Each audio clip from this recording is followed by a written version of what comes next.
SIR पर हो रही थी यूपी में ढिलाई, भड़क उठा योगी का गुस्सा, कहा शादी और बारात छोड़ दो, घुसपैठियों को लेकर दे दिया बहुत बड़ा आदेश। योगी ने दोनों डिप्टी सीएम को दी बड़ी जिम्मेदारी, रोहिंग्या बांग्लादेशियों को लेकर दिया अल्टीमेटम, एसआईआर में नहीं होगी कोई भी कमी बर्दाश्त, योगी ने दिखाए सख्त तेवर। एसआईआर को लेकर इस बार योगी ने न सिर्फ अफसरों के पेंच कसे बल्कि बीजेपी सांसदों और विधायकों को भी बड़ी जिम्मेदारी दे दी है।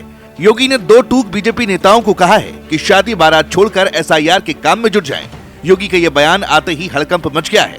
बताया जा रहा है कि वीडियो कॉन्फ्रेंसिंग में योगी का गुस्सा भी भड़क उठा और उन्होंने रोहिंग्या बांग्लादेशियों और घुसपैठियों के लिए बड़ा आदेश दिया है, जिसके बाद अफसर जमीन पर उतरकर काम करने लग गए। लेकिन ऐसा क्या हुआ कि योगी का अपने ही विधायकों और नेताओं पर गुस्सा फूटा है, चलिए जानते हैं। दरअसल यूपी में पिछले काफी दिनों से एसआईआर पर काम तेजी से चल रहा है। इस बीच योगी को खबर मिली थी कि एसआईआर के काम में ढिलाई बरती जा रही है, जिसके लिए योगी ने एक ऑनलाइन मीटिंग बुलाई। इस हाई लेवल वीडियो कॉन्फ्रेंसिंग में उनका अंदाज साफ बता रहा था कि अब किसी भी तरह की लापरवाही बर्दाश्त नहीं होगी। योगी ने कहा कि अगले 7 से 8 दिन शादी बारात दावतें सब कुछ छोड़कर सिर्फ एसआईआर के काम में लग जाओ। उन्होंने सख्त लहजे में चेतावनी दी कि एक भी रोहिंग्या या बांग्लादेशी घुसपैठिए का नाम वोटर लिस्ट में नहीं रहना चाहिए। योगी के इस आदेश के बाद प्रशासन से लेकर पार्टी के जिला अध्यक्ष तक में हड़कंप मचा हुआ है। खबर है कि योगी ने विधायकों और सांसदों को साफ कहा कि ये कोई सामान्य काम नहीं बल्कि 2027 चुनाव का सबसे बड़ा आधार है। इसलिए हर विधायक को बूथ स्तर तक जाकर बीएलए और कार्यकर्ताओं के साथ पूरी गिनती करवानी होगी।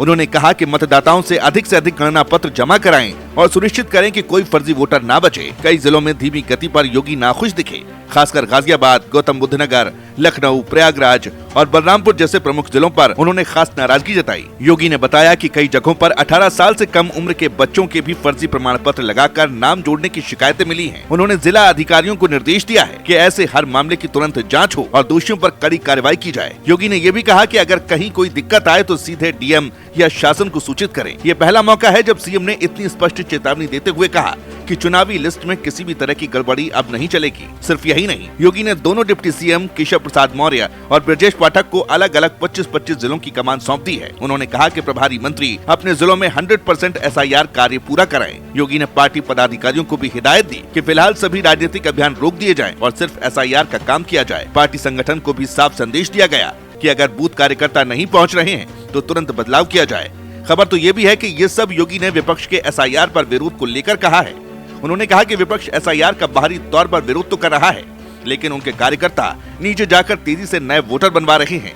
उन्होंने ममता बनर्जी का उदाहरण देते हुए कहा है कि वो बाहर विरोध कर रही हैं, लेकिन बंगाल में रिकॉर्ड गति से नए वोटर बन रहे हैं। दावा है कि योगी का इशारा इस बैठक में साफ था, विपक्ष जमीन पर एक्टिव है, इसीलिए बीजेपी कार्यकर्ता भी पूरी ताकत से जुटे हैं।